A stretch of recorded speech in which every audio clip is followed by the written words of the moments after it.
Hey guys, today I'll show you the unboxing of the Samsung Galaxy M32. On the front, you can see the image of the phone with its name, and at the back, specifications like battery, camera, and display. So let's open the box. First, you can see this hidden lid.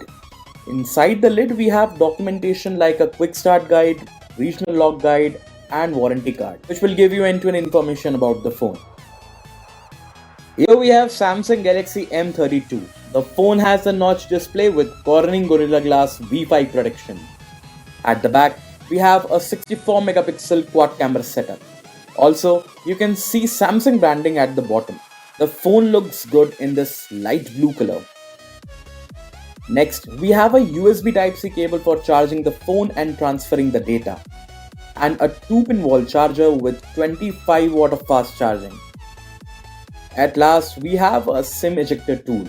So guys, that's all you get inside the Samsung Galaxy M32 box. Thank you so much for watching this video.